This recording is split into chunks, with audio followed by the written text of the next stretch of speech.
I'd love to welcome to the stage 4 people. We are going to be talking about their particular journeys. So we painted a bit of a picture of the future, and now we're going to bring it back to today and looking ahead and seeing how brands are using the capabilities to really make this last mile, first mile sing.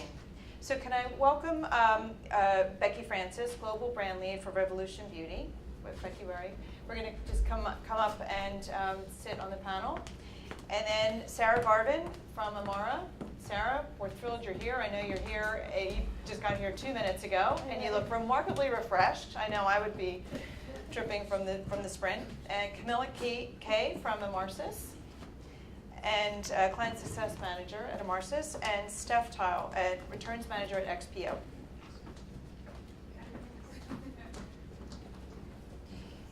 Great.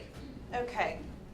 So you've got these, and then we can chat. So I'm just going to take you through some questions. You guys have all been really looking at this. I'll take you back to when I ran an e-commerce team a few years ago, and this was always, we knew this was part of the user experience that we had to pay attention to, but we had some other fires that were a bit bigger that we had to put out. And as always, you know, it's about what's happening in the next 10 minutes, not what's happening in the next 2 weeks or even, God forbid, the next year, such as retail. So I'm sure you can all appreciate that.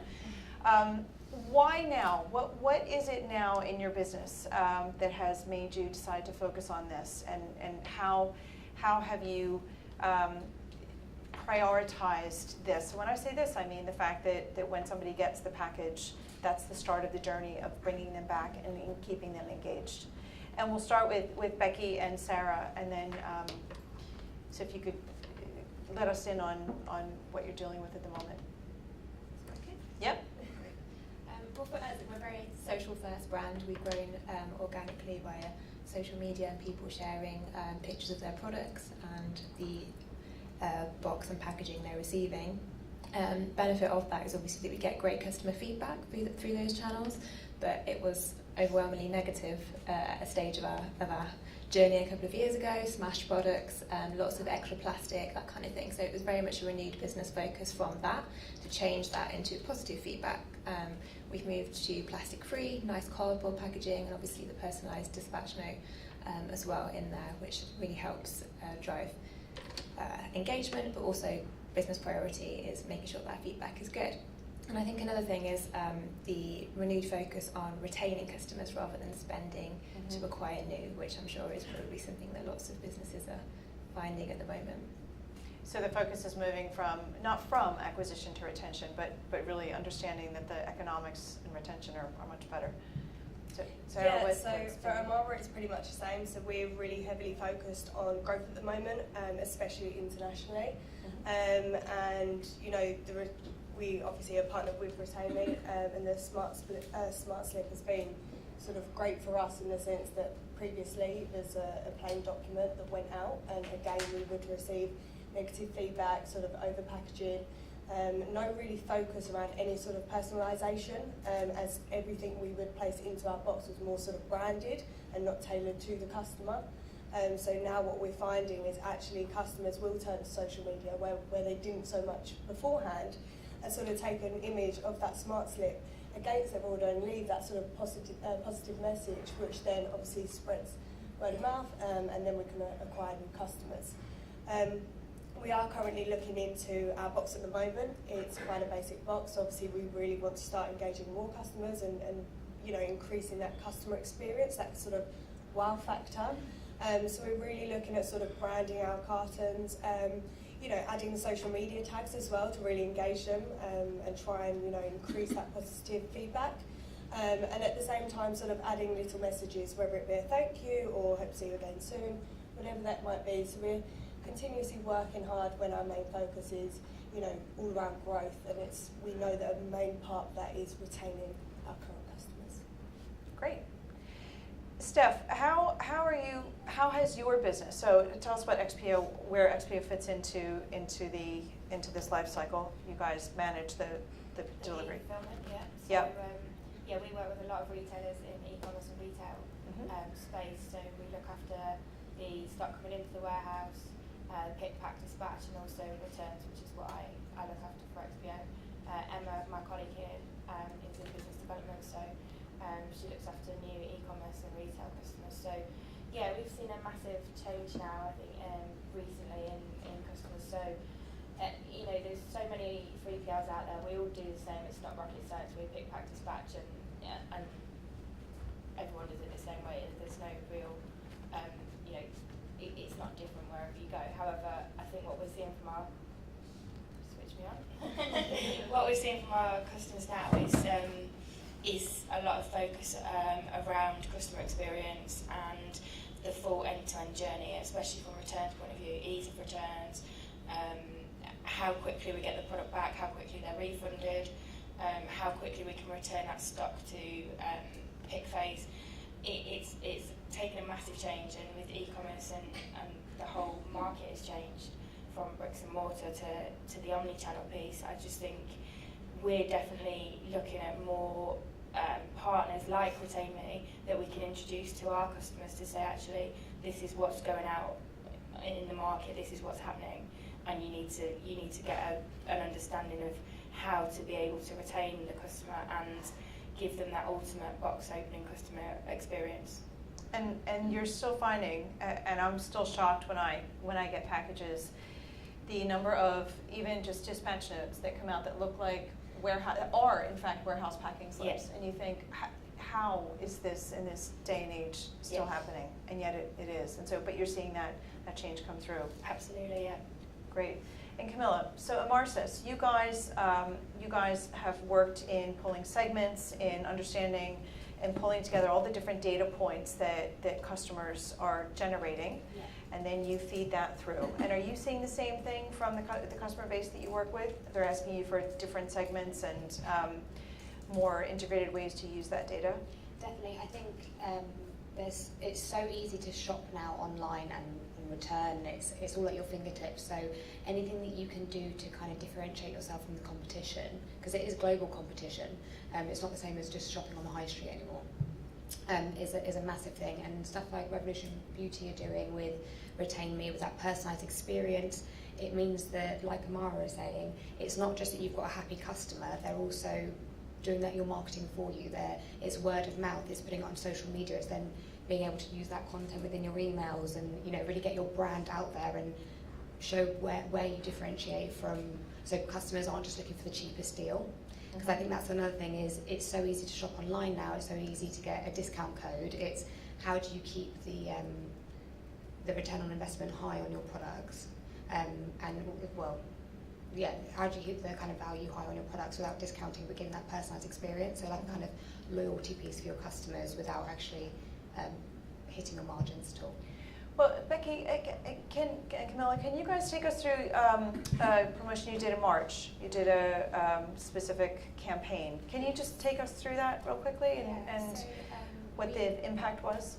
Yeah, so we launched a new category for our companies into skincare, and we wanted to trial giving away samples of this with people's orders. So on the website, it was quite a customised experience where you could select the type of skincare sample you wanted for your skin needs, so dry or oily or whatever else.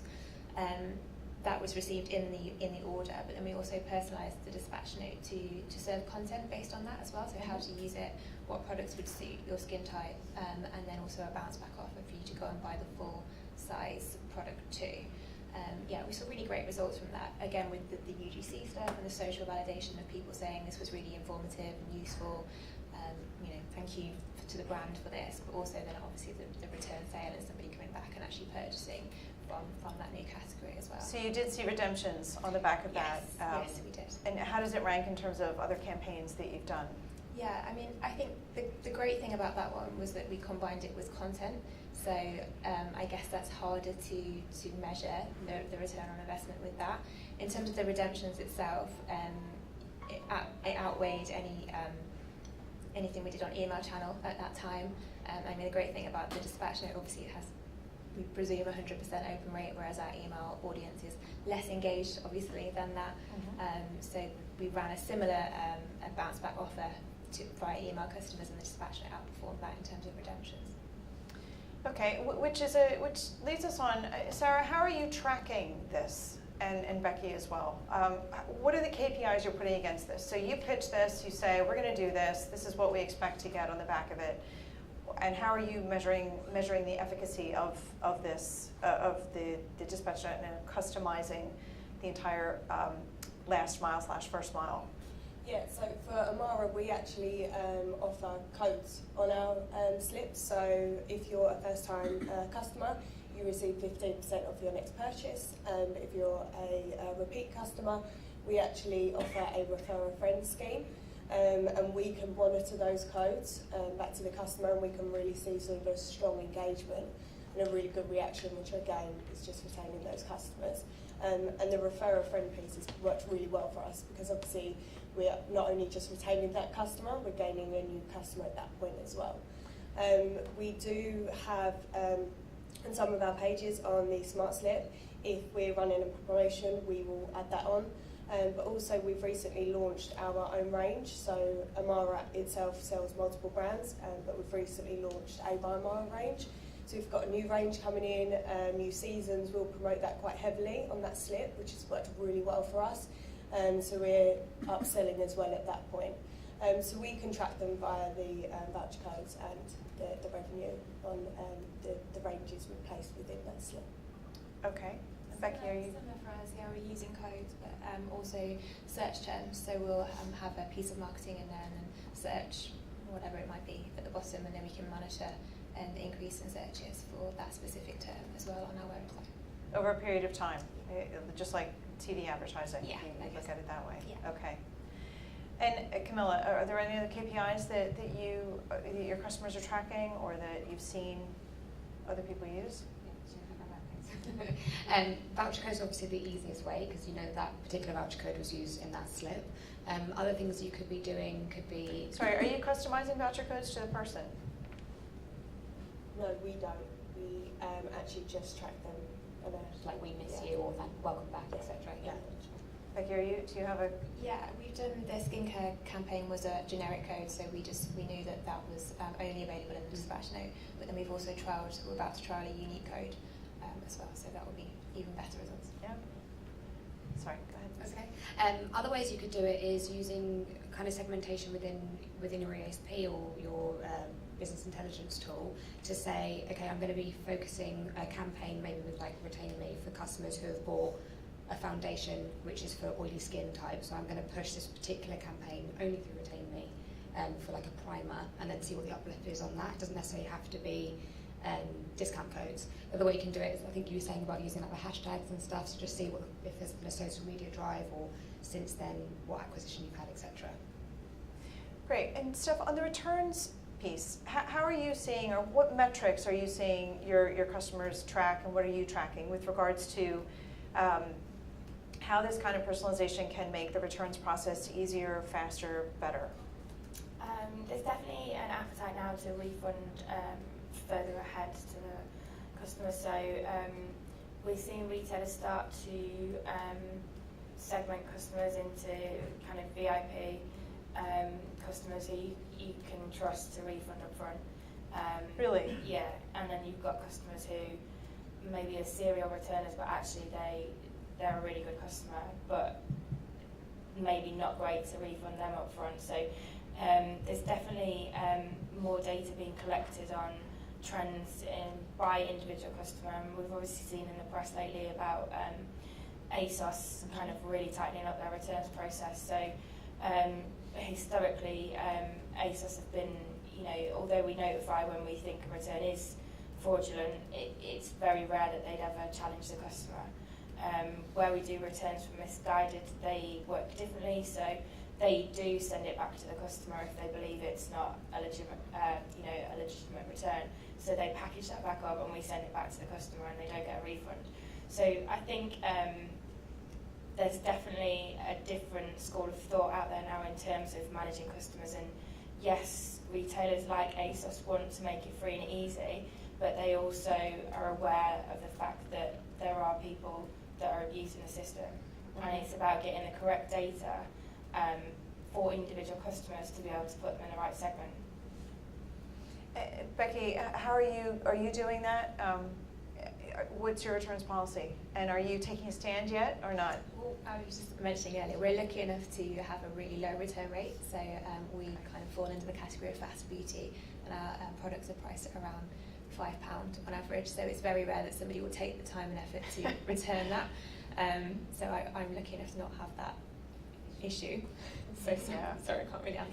Steph, you have that issue, although We your don't return. have- yeah, so we're not fast fashion, and our returns rate is fairly low. The one thing we do really look for is fraudulent returns, so as in, is the product that the customer sent back a genuine product? So obviously we sell brands like Versace, Ralph Lauren, so we have to be really careful that actually we're doing a 100% quality check, and we really try to get our suppliers involved within that process. So we will ask our suppliers to actually come in and train our staff themselves, and that's how you get the best training. So it's just more so having a really sort of close eye. I mean, we've all had the bricks in boxes, and you know, we've had the counterfeit goods, so it's how we really manage that. But I do think, you know, ASOS had to obviously do something, but I think for other retailers there's, you know, a checklist you can go down before sort of reaching that point. And I know sort of the fast fashion, Pretty Little Thing have sort of turned to placing a bit of material inside their garment, so it stops sort of that customer placing their order, receiving that, posting it on Instagram and sending it straight back. So, you know, you can't wear that garment without physically taking that material off. So there's other things that I know that a lot of other retailers are sort of going down, but for Amara it's sort of actually looking and identifying, is that product returned genuine, and sort of taking a look at that. And also you can stop sort of sending promotion codes to, you know, those serial returners. So you're trying to sort of avoid them replacing future orders. Okay, so that's how you can personalize the communication in the package based on exactly who it is who's receiving it in a way that takes in a returns history. Yeah, so you could, I mean, it all depends on your capabilities and everything else, but I think there's a lot you could do before reaching that ASOS. I think more and more are going to take a standpoint, but I think there's a lot you could potentially do beforehand. But yeah, for us it's not so much serial returners, it's sort of just those one-offs that are sort of, you know, returning counterfeit goods potentially. So I'm going to ask you one more question and then throw it out to you guys. So think about your questions. So what's your advice?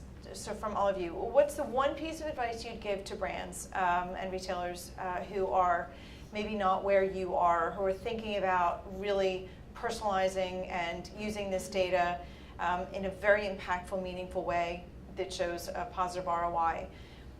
What's your one piece of advice? What to not do, or what you think you absolutely must do?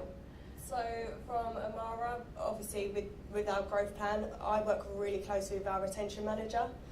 So we're really looking at our high value customers at the moment, and when I say high value, I'm talking about lifetime customer spend. And what we do is we really personalise the experience, so we upgrade delivery straight away. Our founders will have a handwritten note, just a thank you, we'll send that, and essentially we also do free gifts within their next order. So we're really trying to home in, and sort of trade accounts as well, we're really trying to grow within that area. I'd say one of the most damaging things as well, I mean, me from a logistics head, is delivery as well, making sure your delivery, because we know from our customer experience that if a customer receives a bad delivery or any sort of problems with their orders, over packaging and so on, they are more than less likely not to return to you again. So it's all about how you manage your couriers, ensuring that they meet their delivery promise, you know, ensuring that you're really proactive as well. So daily looking at your feedback and your carrier exception reports to preempt any delays and so on. So we're really proactive in what we do. Sounds great. Sorry, like you're packing a lot in there. That was probably like more than one good and one bad, wasn't it? All right, it's all right. I think for us, probably not to rely on discounts to drive that second purchase or multiple purchase behaviour. And we've tested lots of discounts through many channels, and also the combination of that with content. And we really have found that delivering relevant content based on the products that somebody has paid an interest in or made an order on is more impactful than just giving 10% off every time. That's great to hear, and it takes courage to not throw out the old poison of the offer code, so that's good. Well, what's your piece To of actually advice? segue off of what Becki just said, so good partner work. For me, and what I'm seeing with a lot of my customers is it's going to where the customer is. So not trying to just do email, it's more of an omni-channel approach. So if they're being more focused on SMS or social advertising or something, just making sure that you're keeping up to speed with an individual customer so that you don't have to discount. They feel that they're having a personalised experience, even if it's not necessarily a one-to-one messaging, it's a kind of more of a one-to-few. Mm-hmm. Great. I guess it's different for us because we work with a whole cross section of retailers and brands. So we see the core of our activity is identical. However, the way in which they manage their customers is completely different.